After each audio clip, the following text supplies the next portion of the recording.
Betty Jo Bowman came into the world on December 13, 1990, in Wichita, Kansas, born to Nancy and David Sponsel. From her early years, Betty had a warmth that pulled people toward her at Bishop Carroll Catholic High School. Her bright smile and sincere kindness were traits that stayed with her always. Betty's journey to pharmacy stemmed from a deep wish to help others.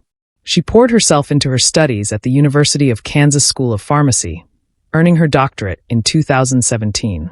Jason Harold, who later mentored Betty at Mayo Clinic, said, "She was so sharp, incredibly reliable, hardworking, and smart. We struck gold with her. She was an exceptional pharmacist and a genuinely kind person." Eric Muller, a colleague who worked alongside her, recalled her contagious positivity. She brought an upbeat, positive vibe to every moment, and her compassionate heart was always ready to lend a hand. Betty wasn't just committed to her work, she embraced life fully. She loved traveling, visiting places like Yosemite, Hawaii, and Iceland.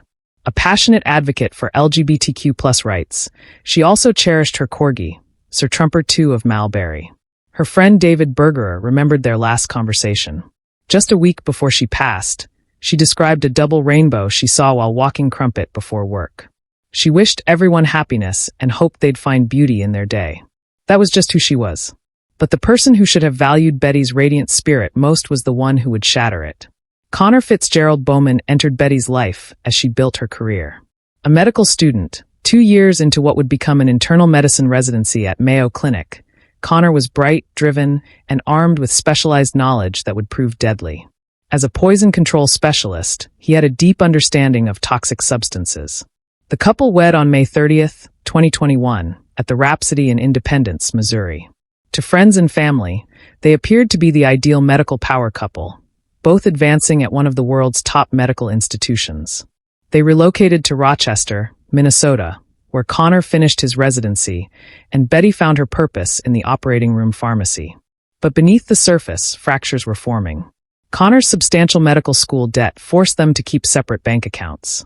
By August 2023, friends later testified, the marriage was crumbling fast. Talks of divorce, accusations of infidelity, and growing financial strain surfaced. Unbeknownst to anyone, Connor was already devising a very different solution to his marital issues. On August 5, 2023, while Betty was at work saving lives, Connor was at home researching how to take one. His internet search history later revealed a methodical mind plotting the perfect crime. He typed, "Can browsing history be used in court?" and "police track package."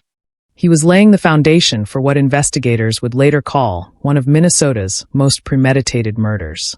Connor's medical training gave him a unique edge. As a poison control specialist, he knew exactly how substances affected the body, which poisons were hard to detect, which symptoms could be mistaken for other causes, and, crucially, how much would kill without being immediately obvious.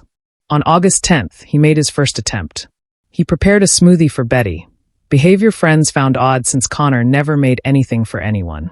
Betty took one sip, said it tasted bad, and even had a friend try it before tossing it out, joking that Connor might be trying to poison her.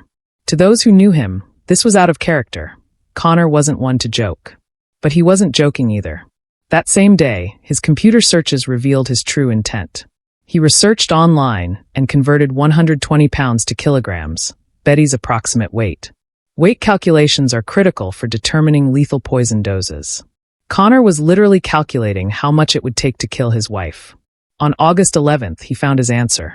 He researched liquid colchicine, a gout medication that becomes deadly in higher doses.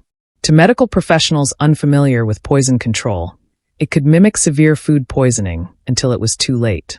Connor made a $52.20 purchase using his Mayo Clinic employee email. He was ordering his wife's death sentence through his work email, a detail that would later help prosecutors prove his calculated mindset. But Connor's planning went further. He was preparing for life as a widower. On August 18th, 2 days before Betty's death, he searched, "Is widow gender neutral?"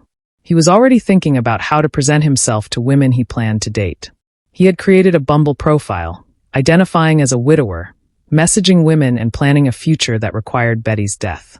Connor was so confident that he was already living as if she were gone. Digital evidence later showed he researched everything from oil of wintergreen toxicity to ways to erase browsing history.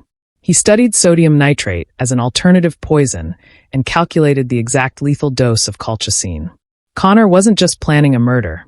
He was crafting what he thought was the perfect crime, using his medical expertise to stay ahead of investigators. What he didn't account for was the digital trail leading police to his door. But first, he needed Betty to trust him once more. August 15th, 2023, was supposed to be a typical Tuesday evening for Betty. She had plans with friends, looking forward to relaxing after a demanding day in the operating room pharmacy. But Connor had other plans. Again, he surprised her by making a drink. Rum for her, whiskey for himself. After the strange-tasting smoothie 5 days earlier, Betty might have been cautious. Friends later said Connor making drinks was completely out of character.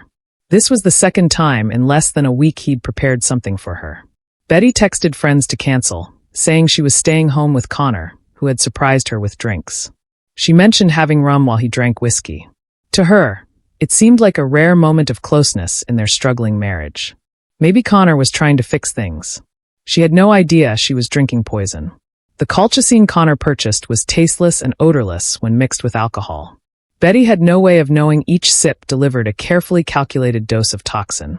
Connor watched her drink, knowing exactly what would follow. At 2 a.m. on August 16th, Betty woke up gravely ill, suffering severe gastrointestinal distress, vomiting, and dehydration. Connor, playing the concerned husband, helped her to the bathroom and offered comfort. As a doctor, he knew precisely what she was experiencing because he caused it.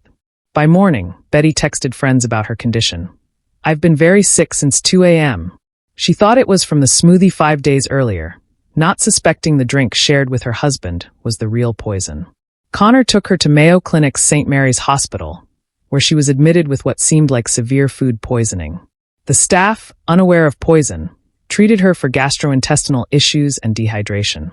Connor played the attentive husband perfectly, staying by her side. Staff noted his calm demeanor, chalking it up to his medical training. What they didn't see was Connor accessing Betty's medical records repeatedly, using his Mayo Clinic resident status to monitor her condition and treatment. He told staff Betty had hemophagocytic lymphohistiocytosis, HLH, a rare condition that could explain her symptoms. Tests for HLH were inconclusive, but his suggestions showed his skill at misdirecting medical professionals. Betty's condition worsened rapidly. What started as apparent food poisoning led to cardiac issues, fluid in her lungs, and organ failure. Emergency surgery removed parts of her colon due to necrotic tissue, dying from the poison in her system. Connor maintained his facade, comforting Betty and updating friends and family.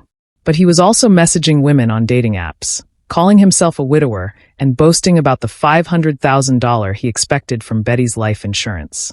On August 20th, 2023, Betty Jo Bowman died from organ failure caused by colchicine poisoning. She was 32. Connor immediately pushed for quick cremation, claiming she didn't want to be a cadaver, and tried to block an autopsy. For a grieving widower, he seemed oddly focused on preventing further examination of her body. But someone was already suspicious.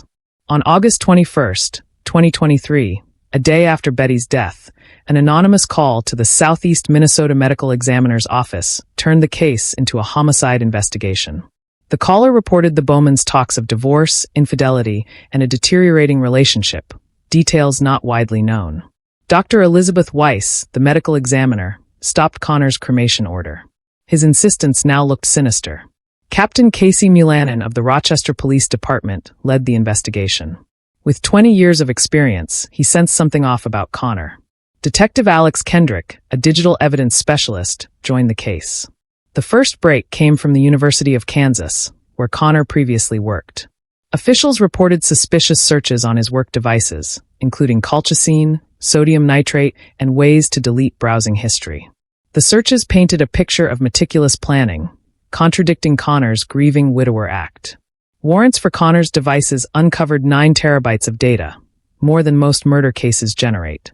Every search, website visit, and purchase formed a timeline of premeditation. He researched poisons, evasion tactics, and calculated the lethal dose for Betty's weight. His dating app activity was chilling. The investigation became urgent. Connor was still free, pushing for cremation. By early October 2023, the case was overwhelming. A $450,000 bank deposit receipt at Connor's home showed Betty's life insurance payout, which he bragged about on dating apps before her death. Dr. Weiss's autopsy confirmed colchicine poisoning, though Betty had no gout history or prescription. On October 20th, 2023, Connor was arrested during a traffic stop, charged with second-degree murder, with bail at $5 million. Dr. Weiss ruled Betty's death a homicide. Connor appeared detached, immediately requesting an attorney and refusing questions.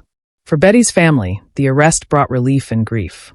Her sister Brianna posted, "Betty, we miss you. Poison wasn't how you were supposed to go. I don't understand why Connor did this. You were so perfect, patient, and understanding to him." Betty's mother, Nancy Sponsel, began traveling from Kansas for court proceedings. The family started a GoFundMe and took in Sir Trumper, ensuring Betty's corgi was loved. Prosecutors knew their work wasn't done. The meticulous planning and use of professional knowledge pointed to more than second-degree murder. On January 5, 2024, a grand jury indicted Connor for first-degree premeditated murder, reflecting confidence in proving weeks of planning. In Minnesota, this carries life without parole. Defense attorney Michael Schatz faced a tough challenge, with Connor's digital trail documenting his planning. Strategies like not guilty, alternate perpetrator, or suicide were seen as desperate. Nancy Sponsel kept traveling from Kansas, seeking justice. As Connor awaits trial in Olmsted County Adult Detention Center, the case highlights how domestic violence can lurk behind professional facades. Betty, a brilliant pharmacist who spread joy, wished her colleagues happiness. The question now is whether a jury will see what investigators saw. Proof of one of Minnesota's most coldly calculated murders, committed by the person who vowed to love and protect her.